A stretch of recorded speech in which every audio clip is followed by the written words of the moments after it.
Hey everyone, and welcome to another edition of FaceTime. I'm your host, Ramsey Abushala, and today's guest from the Columbus Crew, currently on loan with San Diego Loyal, Miguel Berry. Miguel, how you doing, man? Doing well, man. Doing well. Thanks for having me. I appreciate it. Yeah, thanks for coming on. So it's your rookie season, it's your first year as a professional. What's it been like so far? I mean, it's kind of been a weird year for everybody, but especially for someone who's kind of getting their feet wet in a new profession. What's it been like for you? I think weird's definitely the right word. It's not really gone as expected, has it? Started out the season normal, first two games, and all of a sudden we're done practicing we're on our own training, running in the freezing cold in Columbus, which is something new to me. So it was definitely crazy, but it's everything's a bit more normalized now. So it's gone on a bit better, and couldn't be happier with how Columbus is doing, and obviously how it's going here in San Diego as well. So couldn't be happier. Yeah, and you were with the crew in the bubble in the MLS Is Back Tournament in Orlando. What was that whole experience like for you?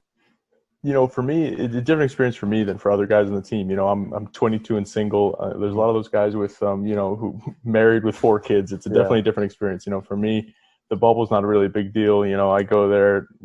I'm focusing on soccer 100% of my life right now. Mm-hmm. But for guys with kids, it's really tough. So I really enjoyed it. But I know guys they weren't happy we got eliminated, but they were happy to go home and see their families for sure. Yeah, yeah. And I mean, as a rookie, were you carrying everybody's bags? Did you have like certain duties that were you serenading people from your hotel balcony? Like I know you were doing something.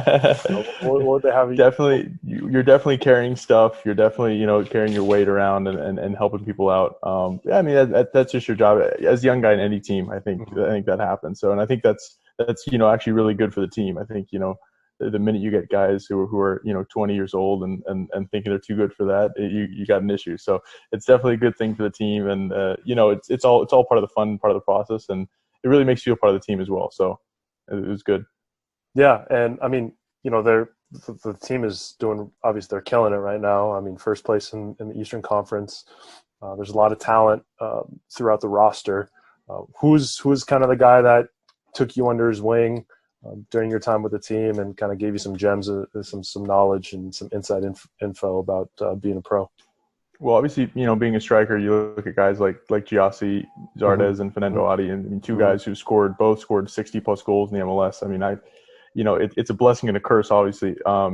Getting to learn from two of the best, but also having to bide your time behind those two guys. But obviously, for me, I'm just eternally grateful for what Giassi and Adi have done for me. I mean, just if it's before training, working with me during training, advice, tips, things like that. I'm incredibly fortunate to have those two guys who not only are great players but great people too. So I'm very lucky.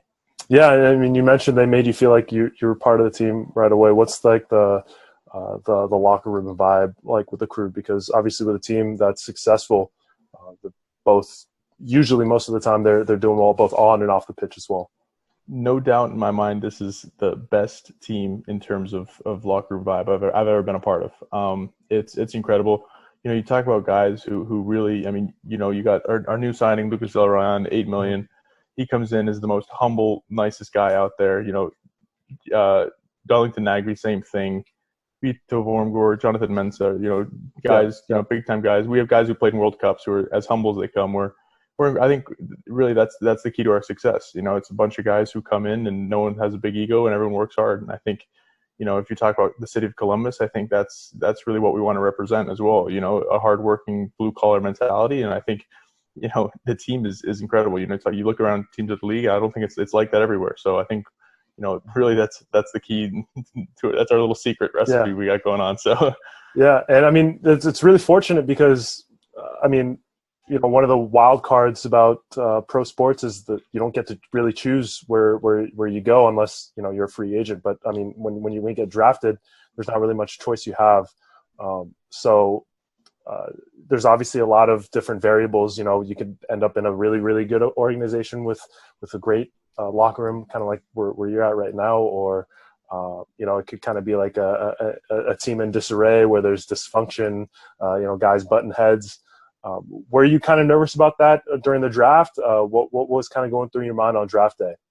I mean, of course, definitely, that mystery, you get messages about, what teams are interested in you and where you think you're going to go. And I think for me, it was going somewhere where I could definitely learn and pick up the game. I wasn't really worried necessarily about, winning the MLS Cup this year, but for me, it was about developing and, hopefully getting games. And I know it hasn't happened thus far, but, obviously I'm here in San Diego now for the month, but that was a big thing for me too. But I'm really happy with my development this year at least, and I know for me, I'm very confident in the fact that if I were somewhere else, I think I would definitely be playing. It's more of a matter of circumstance here why why the season's gone this way this far. But I was incredibly fortunate, I think, to be taken and be put in a team that's this good. I think.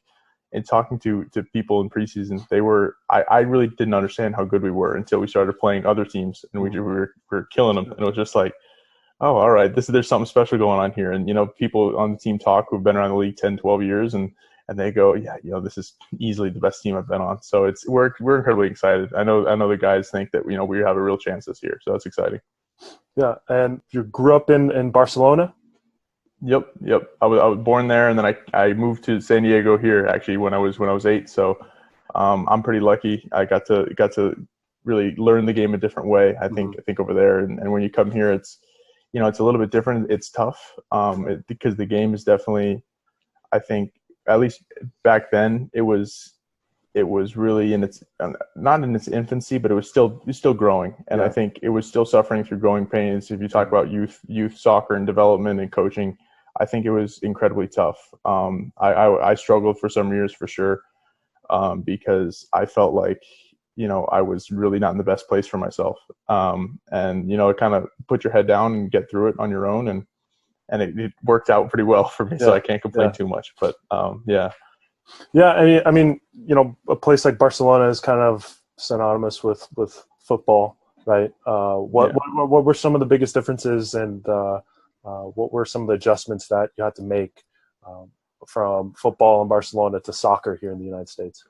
I think culturally for me was the big one. You go from a country where you play at school, you come home, you play, you train, and then it's just all around you. You watch the games on the weekend, and you come to a place where you go to lunch and people are playing like American football and baseball and basketball, and it just for me it was culturally it was pretty tough, and obviously you talk about like interests inside and outside of school. It was always soccer for me, and there aren't many people around who have that same interest here, and it's just there's things you grow up with, especially coming from a different place, which obviously it's a first world country, so you don't think the differences are that big, especially when you're 8, 9 years old, but because you don't really understand culture and things like that. But you really, as you get old, you really reflect back on wow, like that really I can't imagine what actually I was going through at 8, 9 years old, because it must have been tough.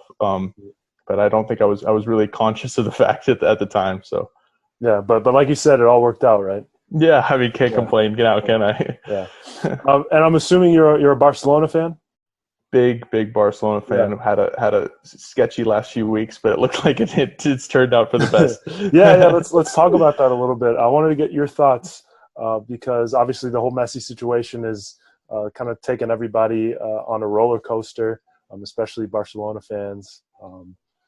What are your thoughts on that? Would you rather have a Messi on your team that's may or may not be a little bit disgruntled, or do you think he's reached a point to where he's been he's been with the club his entire life? It's time for him to kind of be free and be happy. What are your thoughts on that whole thing? I think he's earned immunity. I watched Survivor growing up. I think he found one of those immunity idols or whatever. He's done everything for this club. So if he's disgruntled, which rightly so for me. I mean, with what's gone on the board in the last 6-7 years, with the corruption that goes on there, and I mean, when he talks about them not having direction or plan, I think he's spot on. So I think he's earned the right to say if he wants to move on, and to move on. And I'm happy he's not, because I still think he's the best player ever, and I no doubt in my mind he'll give everything on the field, this year for the team as well, because that's just the kind of person he is. But I think the club really needs to take a long, hard look in the mirror, because that was a very close call. And I think if he does move on at the end of this year, I hope it's amicable, because he deserves that for everything he's done. And I mean, if I look back on my life, he's given me so many amazing moments, and there's not many people who've done that, and it's amazing, someone you've never met who's done that for you, and that's just the power of the game. But I'm very, very thankful. I was waking up and checking the news reports every morning, first thing I do. So I was extremely excited when it was announced he was staying. Yeah, and I mean, I think he's probably one of very few, if maybe the only athlete that can kind of get away with that whole, he gets the golden pass of, all right, man, like, look, you've been here your entire life. You can do whatever you want, just as long as you're happy, right? There's not too many. Like, I don't know, maybe Tom Brady. I don't know who else it would be, but yeah, I think you're spot on. I think he's so shy, and I actually had a friend message me that he's too shy, and that's what's hurting him now, which might be true, but he's so down to earth and humble. You talk about someone who's on top of the world, really. I mean, I don't think there's anyone in the world bigger than him, which is a scary statement. And for him to be that humble and I mean, just hardworking and just he's a family guy. It's incredible. Especially with that level of fame, I'm sure the amount of stress he's constantly under, him and his family, it's incredibly tough. So I think we're incredibly grateful all around the world to be able to watch him. And hopefully one more year in a Barca kit at least. Yeah. Hopefully it goes well and he'll re-sign for the next 27 years and we'll find some sort of medical marvel to keep him in that kit for longer. But yeah, enjoy him while we have him. Yeah. And so from Barcelona, you went to San Diego, went to University of San Diego. Shout out to the Toreros.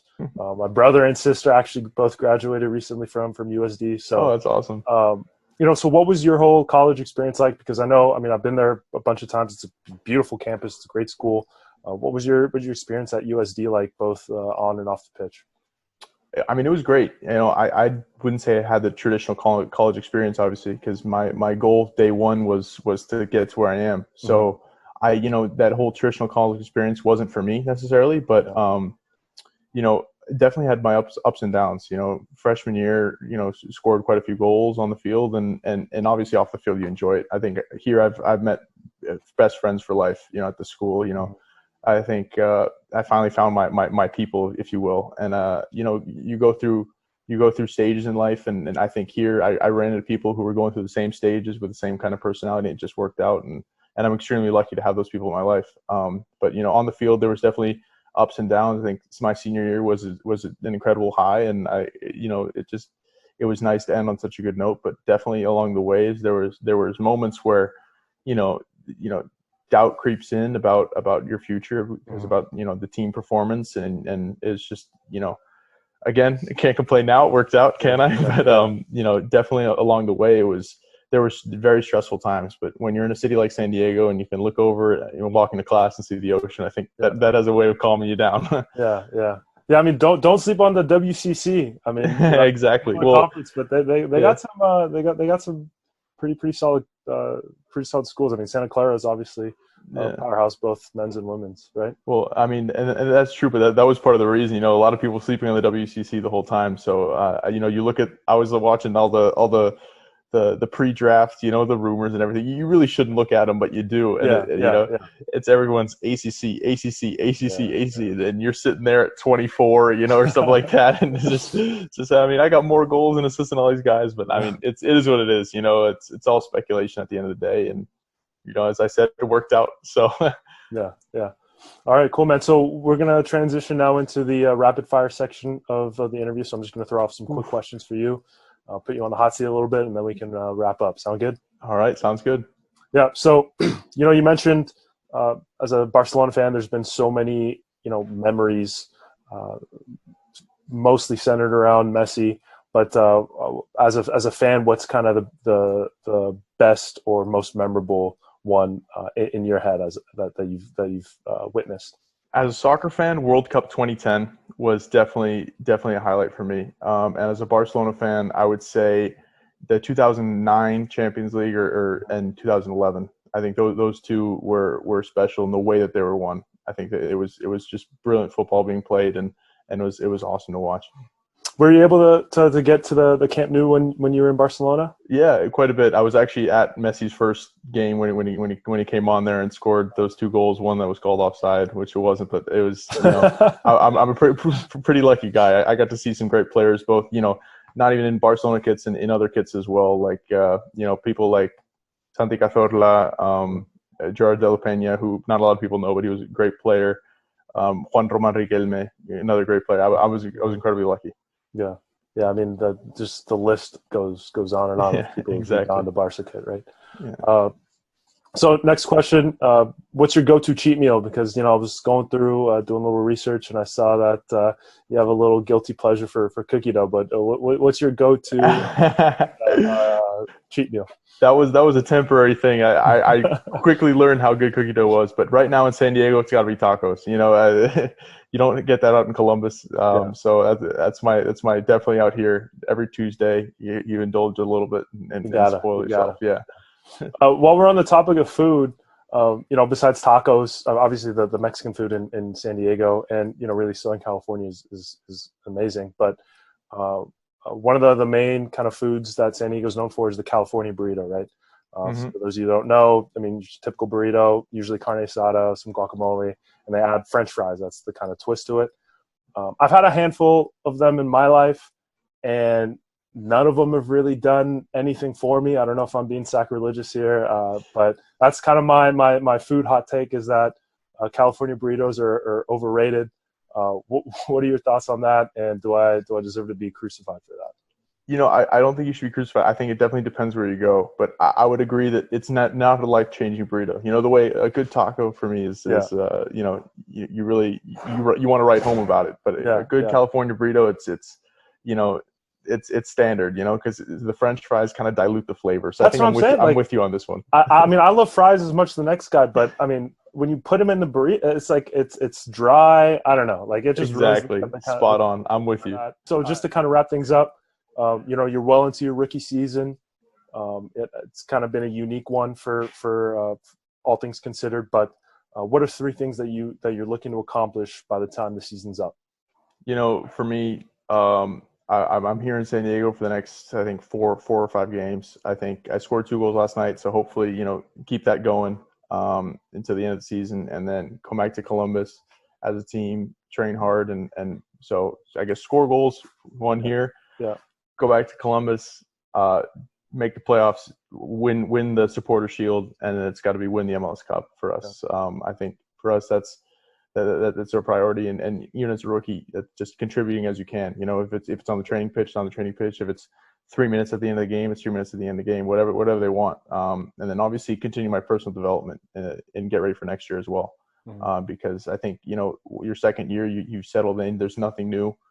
Well, maybe fans will be new for me, but I think that's all it is. So, all right, Miguel, I know you're a busy guy. I'm not going to keep you for any longer. But you got any last shout-outs that you want to throw out there? No big shout-outs, I think. I haven't really thought about it. Actually, maybe my brother, Alejandro, got me on ESPN last night. He works there, so I appreciate that for him. You got the inside. You got the inside. Yeah, I appreciate that. All right. Well, thanks again so much for coming on. I really appreciate it. But signing off for Miguel Berry and Urban Pitch, I'm Ramsey Abushala, and we'll see you guys next time.